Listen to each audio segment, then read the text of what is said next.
दादा काय नाव आपलं? माझं नाव ऋषिकेश विजय वायकर, राहणार मी हिवरे खुर्द, तालुका जुन्नर, जिल्हा पुणे.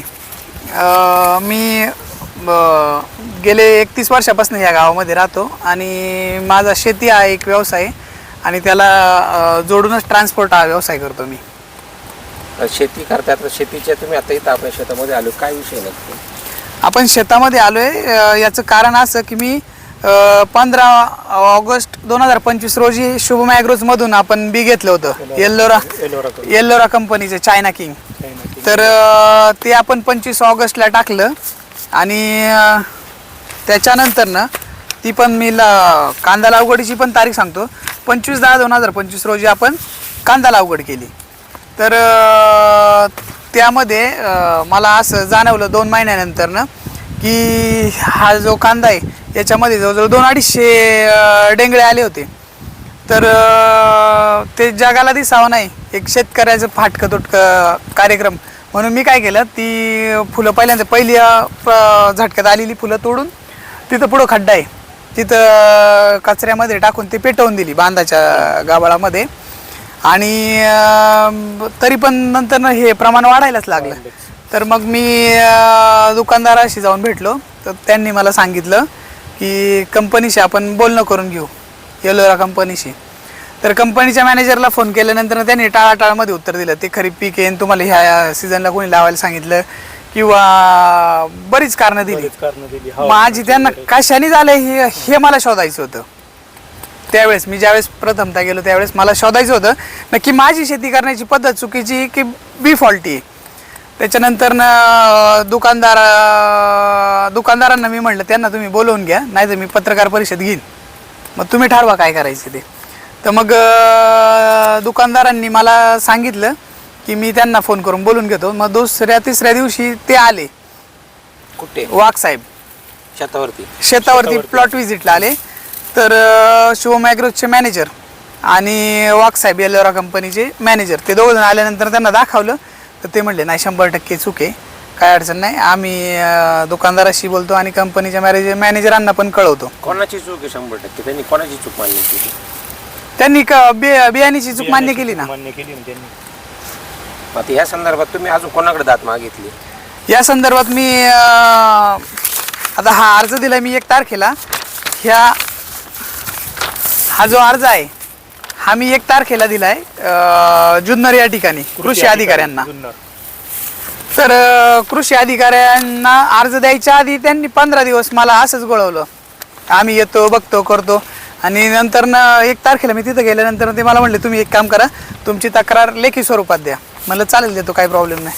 मग त्यांना बिल ओरिजिनल बिलाची झेरॉक्स कॉपी मारून त्यांना तिथं मी सबमिट केली. ते जे बिल खरेदी केलेलं आहे ते किती तारखेचं आहे? कोणाच्या दुकानदाराचं? हे जे बिल आहे ते शुभम ॲग्रोज ओतूर या ठिकाणचं बिल आहे. त्याचे ओनर प्रवीण तांबे. आता याच्यानंतर तुम्ही कृषी अधिकाऱ्यांकडे गेले, कृषी अधिकाऱ्यांनी या भागात तुमच्या शेतात व्हिजिट केली का, भेट दिली? नाही, कृषी अधिकाऱ्यांनी माझ्याशी भेट नाही दिली. त्यांनी मला कारण दिलं. ज्यावेळेस मी 1 तारखेला अर्ज दिला त्याच्यानंतर त्यांनी मला कारण दिलं की आता आमच्या इलेक्शनच्या ड्युट्या लागलेल्या आहेत, इलेक्शन झाल्यानंतर मी तुमच्या प्लॉटवरती येऊन जातो आणि आम्ही जोपर्यंत येऊन जात नाही तोपर्यंत तुम्ही कांदे हार्वेस्टिंग करू नका, म्हणजे कांदे काढू नका, म्हणजे आम्हाला नक्की काय झालंय तो विषय कळणार नाही. नक्की आता हे नक्की कशामुळे झालंय? बोगस बियाणामुळे झालंय का तुमच्या काही चूक आहे याच्यामध्ये? नाही, हे बियाणामुळेच झाले ना. पुढच्या प्लॉटमध्ये आपण वरच्या टप्प्यामध्ये जर गेलो ना तर रोकडीवरनं मी घोलपांकडून रोप आणलेलं होतं, त्याला 1 डेंगळा नाही आहे. आणि जे मी शुभम ॲग्रोजमधून बी घेतलं, पेरलं, लावलं त्याला 100% डेंगळे आहेत. तुमच्याकडून फवारणी वगैरे व्यवस्थित झाली का? त्यात काही चूक झाली का तुमच्याकडून? नाही, मला तर अजूनपर्यंत इतक्या वर्षात कधी अनुभव नाही आला का फवारणीमुळं डेंगळे येतात कांद्याला. आजूबाजूला जो शेतकऱ्यांमध्ये जो कांद्याचे पीक दिसतंय मग ते ह्याच कंपनीचे का ते वेगळ्या कंपनीचे? ते व्यवस्थित दिसतंय, सुस्थितीत दिसतंय? नाही, ते वरचं पीक येल्लोराचंच आहे, पण त्याला काय डेंगळाचं वगैरे प्रमाण नाही दिसत आहे. आळेफाट्यामध्ये राहुल शिंदे म्हणून आहेत, त्यांना पण हा प्रॉब्लेम आलेला आहे. ह्या भागातल्या अजून शेतकऱ्यांना हो, अजून 5-6 शेतकरी आहेत तालुक्यात. एकंदरीत तुमची मागणी काय? माझी मागणी एवढीच आहे, जो काय माझा खर्च झाला किंवा माझी जी काही नुकसान झाली ती कंपनीने भरून द्यावी. आपलं काही त्या कंपनीशी रागरोष नाही किंवा कृषी अधिकाऱ्यांशी नाही आणि त्या दुकानदाराशी नाही आहे. साधारण किती नुकसान झालं तुमचं, यातून उत्पन्न किती निर्माण झालं असतं तुम्हाला? आता याच्यातून टोटल 62 गुंठे क्षेत्र आहे. याच्यामधून मी तुम्हाला कॅल्क्युलेशन तुमच्या समोरच करून दाखवतो साहेब. 400 पिशवी कांदा निघाल याच्यात एक अंदाजे. तर आपण 20% सोडून देऊ, 80% नुकसान पकडू. तर 300 पिशवी, 300 गुणिले समजा 58 ते 60 किलो वजन भरतं पिशवीचं, तर आपण 55 किलोच पकडू. 16,500 गुणिले समजा आता 18-19 रुपये बाजार आहे, तर आपण 17 रुपये पकडू. म्हणजे साधारणतः 2,80,500 रुपये ह्याचा फक्त आत्ताच्या घडीचं हे नुकसान आहे. आणि कांदा पिकवायला साहेब एकरी खर्च येतो 1,25,000 रुपये. आतापर्यंत तुम्ही या उत्पन्नासाठी किती खर्च केले? फवारणी असेल, बियासाठी असेल, आतापर्यंत तुमचा साधारण लमसम अंदाजे किती खर्च झाला असेल? साधारणतः 1.5-2 लाख रुपये गेलेले आहेत. 1.5-2 लाख रुपये तुम्ही आता यासाठी खर्च केलेले आहे. हो. आता यातून तुम्हाला काय वाटतं, हे 20% जे उत्पन्न आहे त्यातून तुमचं किती भागन?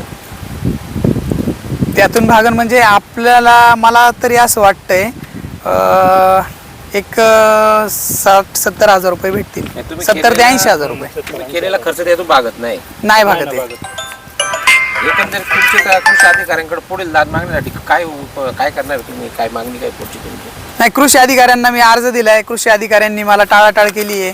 कृषी अधिकाऱ्यांनी मला सांगितलंय की आम्ही सोमवारी येऊन प्लॉटवरती जातो तुमच्या, पण सोमवारी येईपर्यंत इथं काही हे शिल्लकच राहणार नाही.